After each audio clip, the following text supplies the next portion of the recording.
Comoriens, Comoriennes, assalamu alaikum.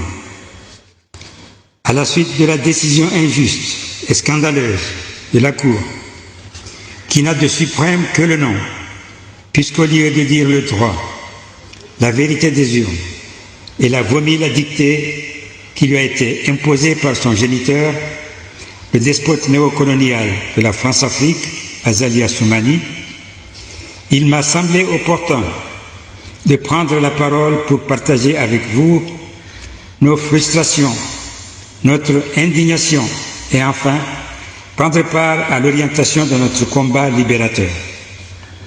Oui, ça y est, c'est fait. La Kouroukourou, puisque c'est ainsi que Azali lui-même l'a qualifié, rejetant d'un revers de la main les recours portés par les candidats, a déclaré le dictateur vassal de la France-Afrique, élu dès le premier tour, comme les candidats aux élections des gouverneurs des îles que ce dernier a adoubés.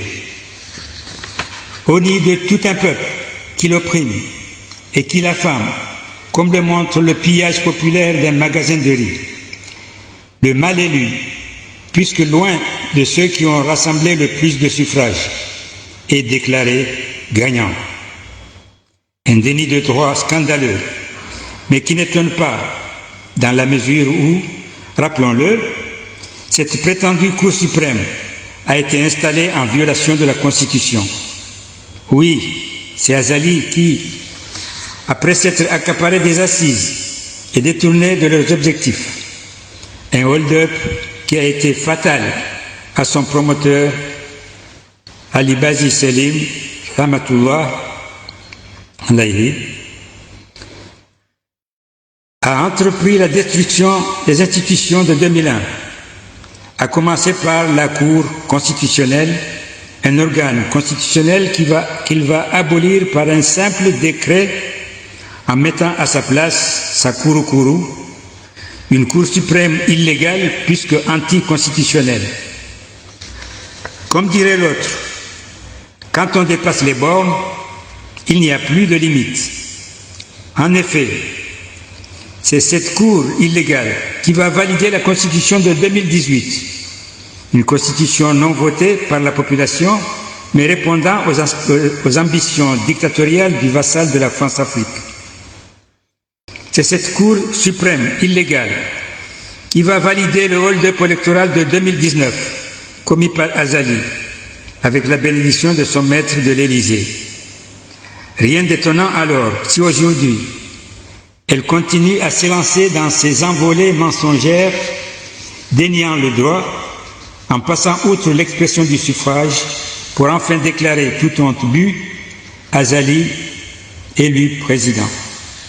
Mes chers compatriotes, le décor ainsi planté, voyons voir les conséquences de cette forfaiture.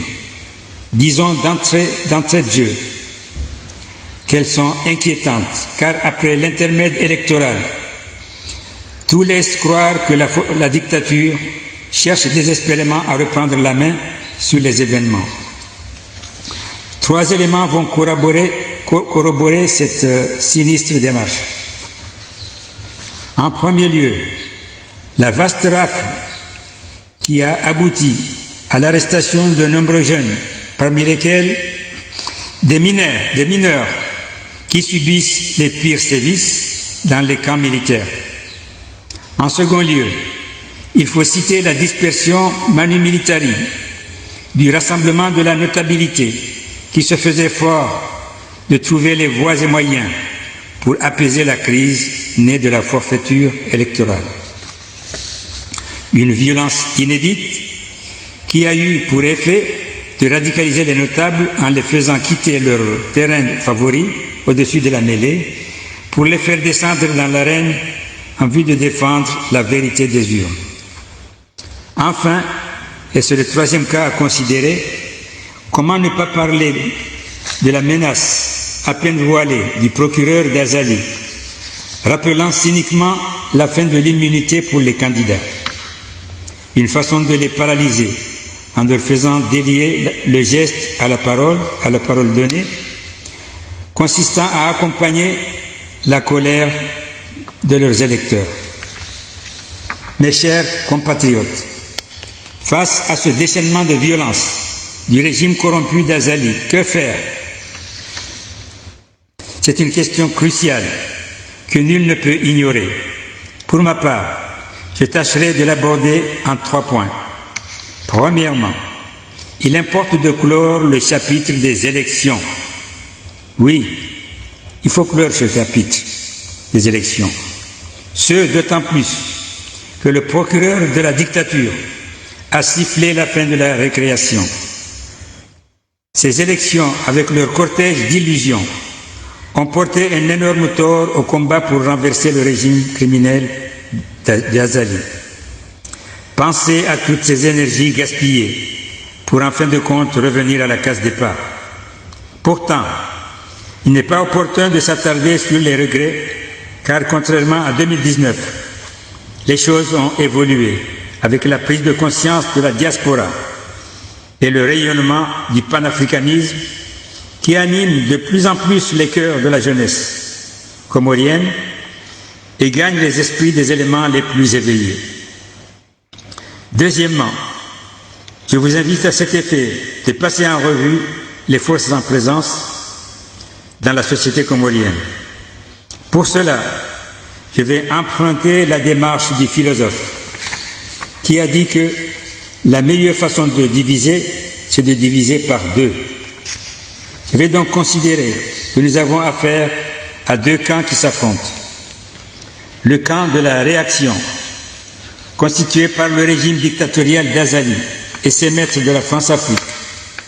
Soulignons que malgré la manifestation épisodique de quelques conflits mineurs, comme par exemple le mécontentement d'Azali suite au rétropédalage de la diplomatie française dans l'appréciation de la crise électorale. En vérité, ils s'entendent comme des larrons en foire, car Azali sait bien qu'il n'est rien sans l'appui de la France-Afrique, ainsi qu'on a pu l'observer, par exemple, lors de ces élections où les réseaux français ont joué un rôle immense en divisant l'opposition, tout en contrôlant des pans importants de cette dernière. En face, il y a le camp du peuple, formé de tous les opprimés auxquels il faut rallier toutes les victimes de la dictature. Ce camp n'est pas toujours facile à unir, car traversé par de multiples contradictions. Contradictions secondaires, mais bien réelles, de caractère insulaire, communautaire ou villageois. Et pourtant, il faut bien travailler à les surmonter, lutter pour faire prendre conscience des intérêts communs, construire l'unité nécessaire à l'action émancipatrice.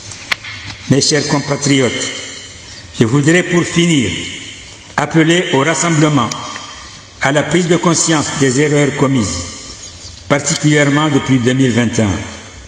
Ici, je vais signaler 2 écueils. Le premier, c'est la tentation au dialogue avec Azali, car, comme dirait l'autre, le dictateur n'a aucun rival à sa taille. Le second écueil, c'est le chant de sirène et les manipulations de la France-Afrique, qui n'entend pas lever son genou sur le cou de notre archipel. Provocation, résistance, nouvelle provocation, nouvelle résistance. Telle est la voie à suivre pour abattre la dictature d'Azali. Après la provocation de la CENI, la résistance particulièrement de la jeunesse s'est fait jour. À la nouvelle provocation de la Kouroukourou, la résistance devra s'élargir à d'autres couches de la population, ainsi que se sont engagés les candidats à qui on a volé leur suffrage, de même que la notabilité, dont l'indignation est à la mesure de l'humiliation que les sbires d'Azali lui ont fait subir. Gagner aux idées émancipatrices et souverainistes du panafricanisme, la résistance est appelée à monter en puissance.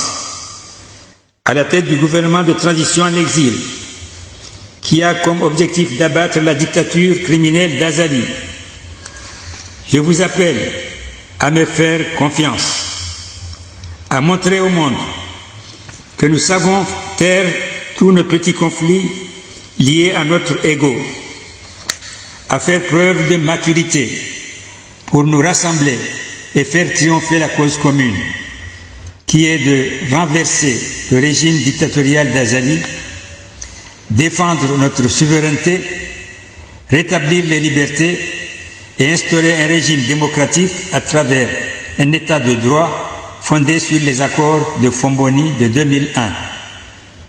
Je vous remercie.